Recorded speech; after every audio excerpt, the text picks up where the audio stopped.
Hey, I've taken the face recognition thing off, whatever it is, when it moves, because it'll make it, it makes it a little bit better, because I notice it makes me seasick when I watch myself. Anyway, I'm back, and I need to be back to tell you what's going on. I'm doing this AI thing, and I'm trying to navigate the changes that are made with my prices and with the demise of Inkfrog. I'm having to utilise a new app, and I'm having to learn that as I go. And to do that, I've been using AI. Great so far. I have to tell you, great. I've got no complaints whatsoever. I can only admiration and praise. But I need to tell you what I did last night. And there's probably going to be a lot more videos over the coming days, because I'm making a lot of change. And I'm all for change.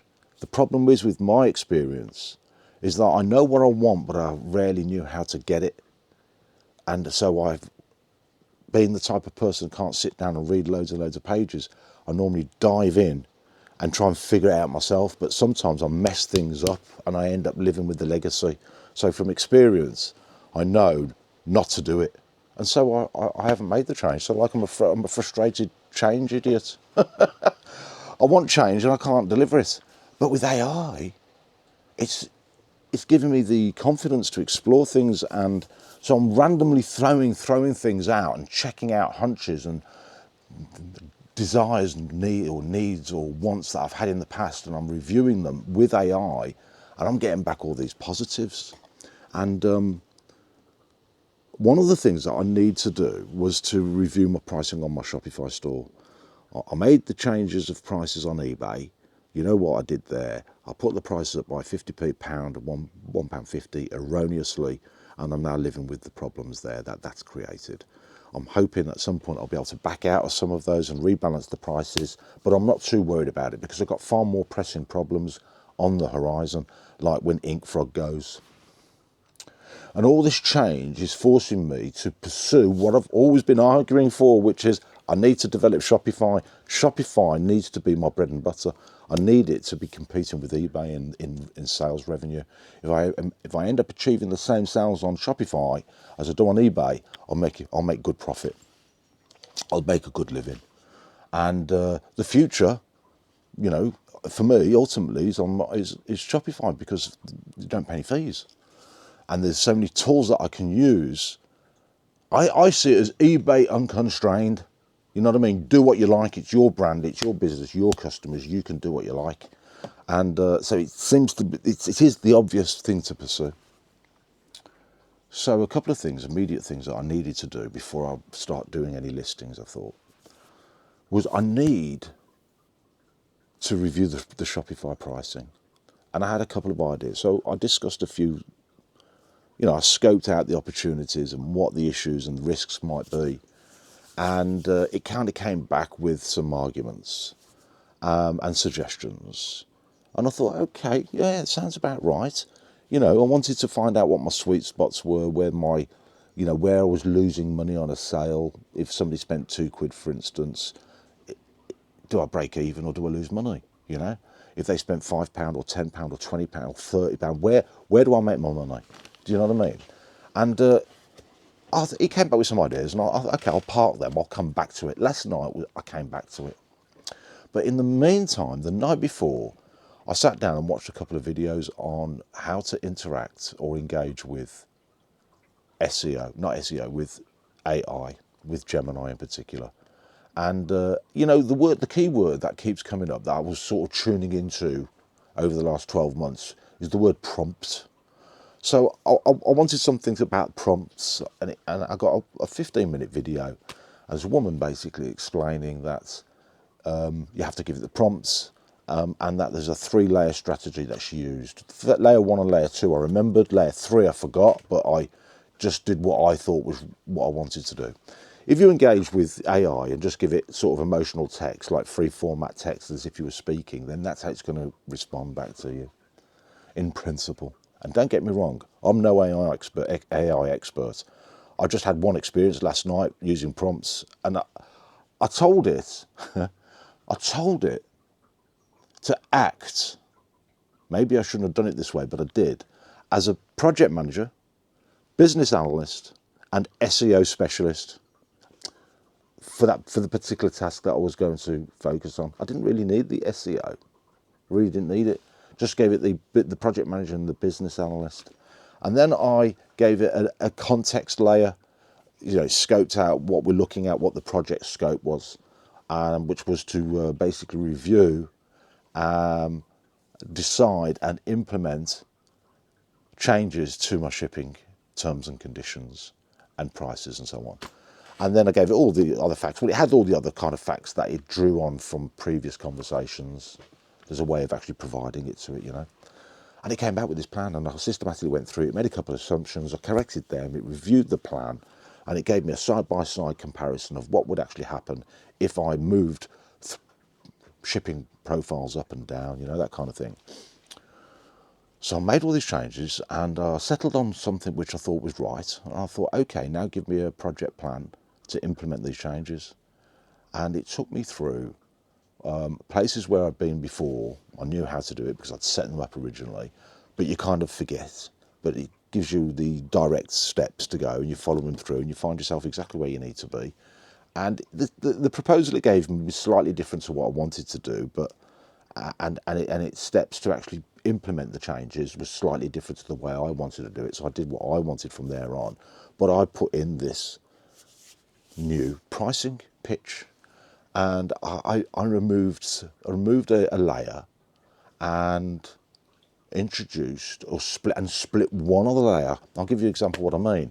I used to basically say, if you spend £75 or more, you'll get free 24 tracked postage and 10% off, right?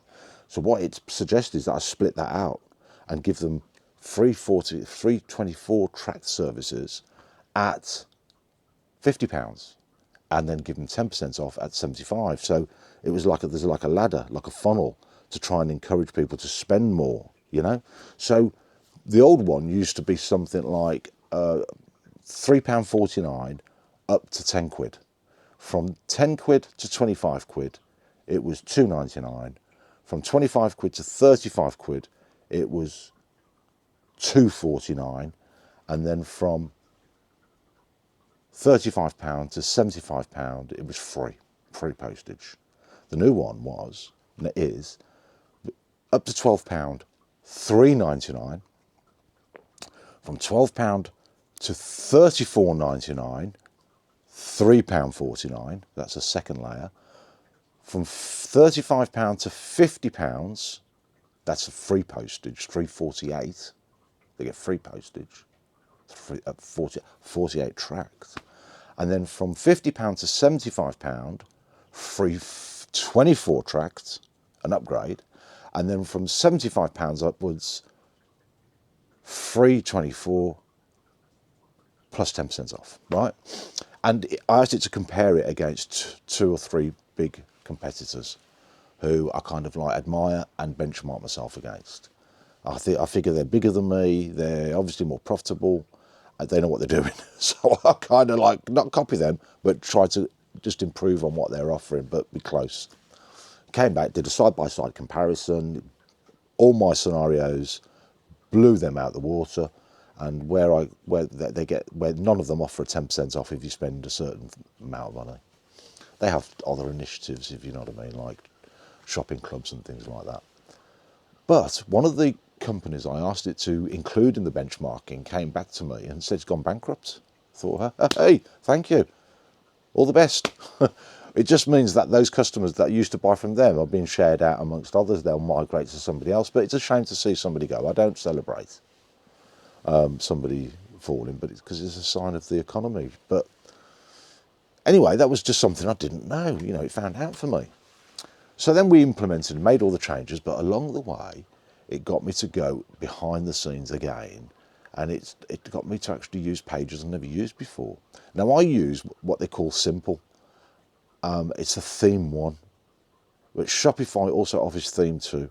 And to get theme 2, you have to buy a shopfront. And the shopfront can range from 100 quid to say 400 or even 500 quid. It's a one-off spend. Gives you lots more features, and behind the scenes it opens a gateway to a lot more tools, a lot more things. So my ambition is to move to theme 2, and the one that I've homed in on is something called XTRA. it kind of appears to suit, it's probably more than what I need. But, it's a £100 budget spend, but it will give me a lot more thing, and it will, more importantly, put me on theme too. So I went behind the guts of the system with AI's help, and I made these little subtle changes. It was asking me to post statements in to certain fields, like it said, calculate shipping at checkout. Put this statement in there, in that field. And I was thinking to myself, why is it doing that? But I'm going to do it anyway, because I thought to myself, if I've made these changes and I don't like it, I can ask it to back me out of it. It can take me back to it and get rid of it. So I proceeded all the way through. And the one thing it didn't do is it didn't get me to go to one of the pages that I created where I put all my shipping terms. It got me to actually put the shipping terms into a specific field designed for the shipping terms behind the scenes, which I did. I put that there. And then afterwards, it all was wrapped up. And I said, but you forgot to do this. And it said, well, right, forgot about that. And he went on. And so I asked it again, is there anything else that needs to change? He said, no, it's all done now. When I finally went back in to look at everything, I thought, wow, look at that. When the customer's at the checkout stage, it's got little statements, little things, like describing the shipping that they're getting for the money, things like that. And at the checkout, there was a statement I can't remember. I approve. I wasn't objecting to it. This is where AI is adding value to my experience, if you like, to my customers, to the business. So that was that. That was really good. So I went home. I couldn't wait to tell my dad. And I'm going to have a final check this morning. But when I got home, I saw that I'd had 3 purchases, and they'd all paid the higher £3.99 postage. So I thought, great. You know what I mean? It's all extra 50p's, isn't it? Less the taxes and all that kind of thing. So, very positive. This morning, I'm going to basically repeat the process, but I'm going to point the domain names to my shop categories. That's what I'm hoping to do today. But I fell asleep early last night in the armchair when I got home. Woke up early, sort of 2:30 to go to bed. I've been awake ever since. Couldn't stop, my mind's spinning. So, excuse me, McDonald's coffee. I'm loving it. Anyway, that was good. So the domain's name. I forgot what I was going to talk about then. But anyway, so that was right. If I was wake up at sort of 2 o'clock. Been awake since then, 2:30, and what was spinning around my head. One of the problems I've got is that on eBay you can do up to 250 variations on a listing, but on Shopify you can only do 100. So those listings that I created when I first started, they're just standalone listings. In fact, I talked about some that I did the other day with my invisible zips. I end up having to split them down into sizes, and it's just messy. It's messy. It's not a great experience, because you end up with a page, if you've got like 10 sizes of zips, you have 10 listings, and you have to push 10 listings over to eBay, and you miss the opportunities where customers want to buy like some 10-inch zips and some 4-inch zips in the same purchase. They can't consolidate the order and get the multi-buy. So, and not only that, there's more listings than is really needed, and it means more for me to manage, and it's just cumbersome, and I've probably got more listings than I really need. But I started to see AI saying that you can get up to 2,000 variations on a Shopify, but it's strictly restricted, or it's in its infancy, or something like that. I don't understand what it was on about. So I went back in there this morning and asked a couple of questions, and I said, can I do multi-variations in Shopify and push them over to eBay via the lines app that exceed more than 100? And he came back and said, yeah. I said, can you do it on the theme one? And it said, possibly, you have to check, but you can do it on theme 2. I thought, okay. So you can do up to 250 listings on variations on theme 2. Anything over 250 to 2,000 variations, you have to go and get an app, and I think it's expensive, but I only need it to be up to 250 to match eBay. So I think that my next project is to basically go and research this. Go get in touch with the actual theme providers for XTRA. Ask them a few questions. Double check that you can do the 250, and then scope it out in AI, Gemini, and basically get it to help me to take it through to implementation. Because a lot of changes you've got to make on the, because you get a raw gut shop front and you can change everything, the colours, the fonts, the checkout experience, how the actual categories are displayed, the categories across the top, you can put filters in. There's all sorts of things that you can do. And I don't really want it to be too busy and bamboozling. I just want to kind of replicate what I got, but I want the added functionality like these additional variations and things like being able to put a text box in and things like that, so that a customer can basically give me a specific instruction on, cut it into 1 meter pieces or whatever it is, not things that I want to off that they want and start telling me how to run my business. I'm more about if I'm offering, say, buy 10 zips for a price, choose any colour you like, then they can give me an instruction to send this colour, that colour, that kind of thing. Bespoke requirements, that's it. So listings now have got a bespoke, I'm giving the customer a bespoke opportunity. And I feel as if I've got to get to that particular stage, implementation, rapidly, quickly. I think it's going to revolutionise my business. Because I know what it is that I want. I don't have the skills to do it.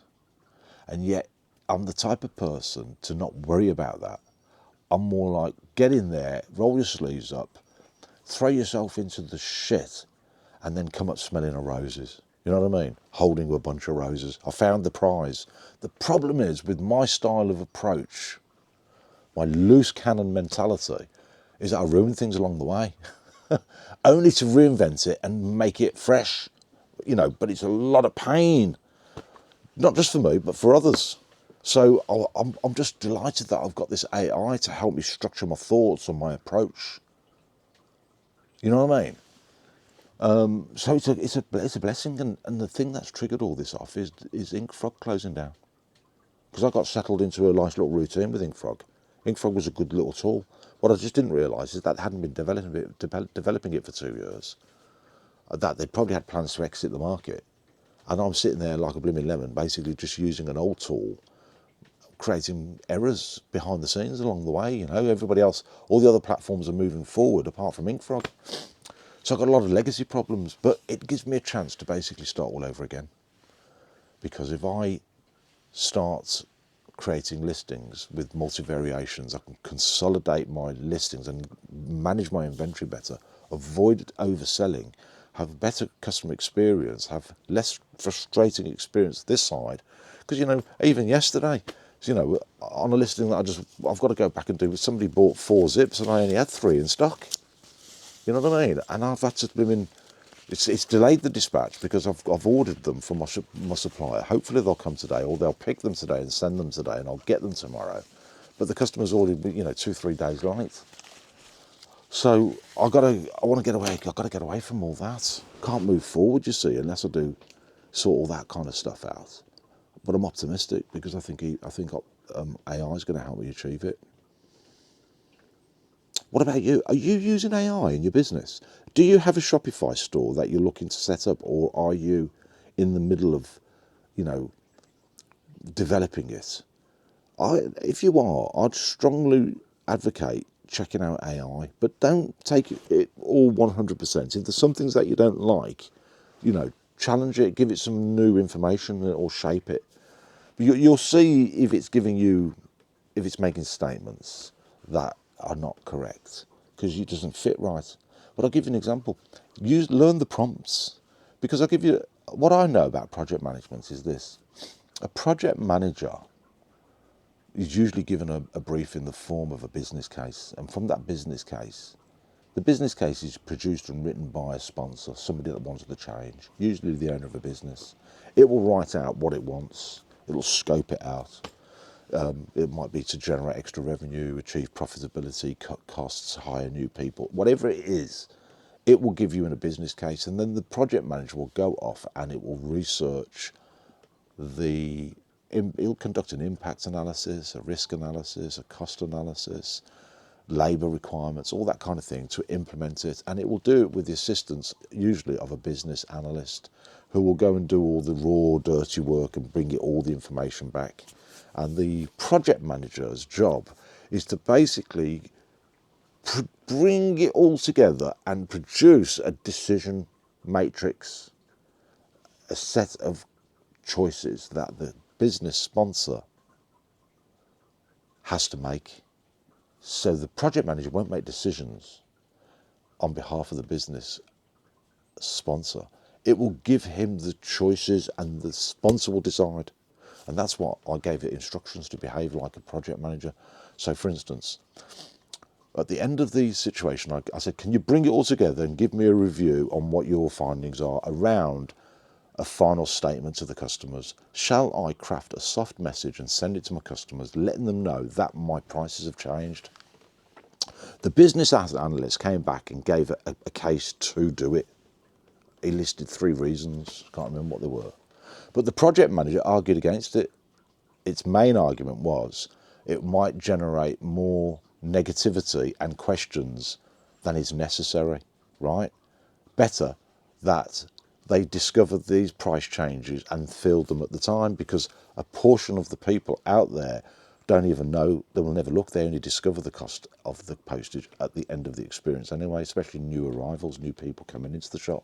Frequent buyers, right, who aim to spend £35 or more to get the free postage won't notice any change. It's the real change is down at the lower end, you know, sub £35. So, and if there is any objection to it, it's only 50p increase, and they will generally understand that Royal Mail's put the prices up because everything's going up, so why not mine, you know? So that's how I kind of left it. I made that decision. I thought, no, the project manager's right. I'm going with the project. I made the decision though. That was the thing. It wasn't the project manager or the business analyst, it was me. And that's how it should be. Anyway, I just wanted to capture this again because you know who watches my videos more than anyone? Me. I'll go back and watch them 3 or 4 times, I do. Even months later, I'll go back and watch them again to refresh my memory. What was on my mind at the time I made the video? What issues was I facing? Because it's, in cases, it can be a very fast-moving situation, as you know, if you're an eBayer. You know that things change all the time. They change things, they don't even tell you. And they'll give, they should tell you what's going to happen and then come back and tell you what they told you, but they don't. They just make the changes and then they tell you in the quarterly newsletter, this is what we've done. Sometimes they might give an indication what's coming up, but they don't go into specifics, do they, or detail.